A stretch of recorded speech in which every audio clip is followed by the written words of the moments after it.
Video के इस भाग में हम प्रथमोपचार के बारे में चर्चा करेंगे। अभी हमने देखा कि आपदाओं के आने के पश्चात जान और माल दोनों की क्षति होती है। आपदाओं में लोग काफ़ी जख्मी भी हो जाते हैं, तो उनकी सेहत अधिक खराब होने से रोकने के लिए अथवा उनकी प्राण हानि को टालने के लिए हम प्रथमोपचार करते हैं। तो अर्थात प्रथमोपचार का प्रमुख उद्देश्य क्या होता है? आपदा में जख्मी हुए लोगों की प्राण हानि को टालना, सेहत अधिक खराब होने से रोकना तथा पुनः लाभ की प्रक्रिया की शुरुआत करना होता है। ये जो प्रथमोपचार की प्रक्रिया है, इसे हम ABC भी कहते हैं। ABC यानी श्वसन मार्ग, एयरवे। दूसरा है श्वासोच्छ्वास, ब्रीदिंग यानी B।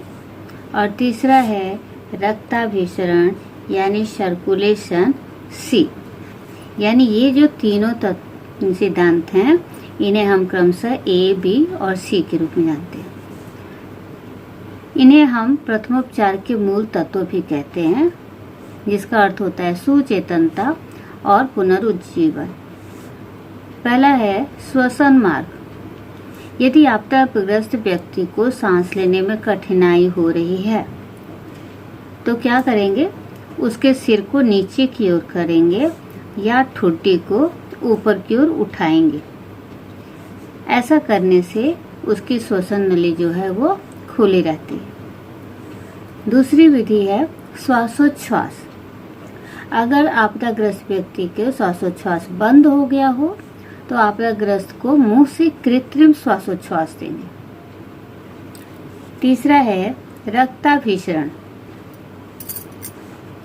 यदि आपदाग्रस्त व्यक्ति बेहोश है, तो व्यक्ति को पहले 2 बार कृत्रिम श्वासोच्छ्वास देंगे और बाद में छाती पर दोनों हथेलियों की सहायता से हाथ रखकर हृदय पर जोर से दाब देकर छोड़ेंगे और ये क्रिया लगभग 15 बार करेंगे। इसे CPR कहते हैं। और ऐसा करने से आपदाग्रस्त व्यक्ति का रक्त परिसंचरण पुनः सुचारू रूप से शुरू हो जाती है। यदि आपदाग्रस्त व्यक्ति को रक्तस्राव हो रहा है, तो वैसी अवस्था में उसके जख्म को उसके ऊपर निर्जंतुक आवरण रखकर अंगूठे या हथेली से 5 मिनट तक दबाए रखेंगे। अगर रक्तस्राव हो रहा है तो निर्जंतुक आवरण रखकर अंगूठे या हथेली से 5 मिनट तक दबाए रखेंगे। यदि अस्थिभंग यानी हड्डी टूट गई हो और कशेरुका पर आघात हुआ हो, तो ऐसी अवस्था में यदि आपदाग्रस्त व्यक्ति की हड्डी टूट गई है, तो उस हड्डी के टूटे हुए भागों को निसंचालन करना अत्यावश्यक होता है। अब इसके लिए हम क्या करते हैं? किसी भी प्रकार के तख्ते उपलब्ध हों तो उन्हें बांधकर निसंचालन करने के लिए उपयोग कीजिए।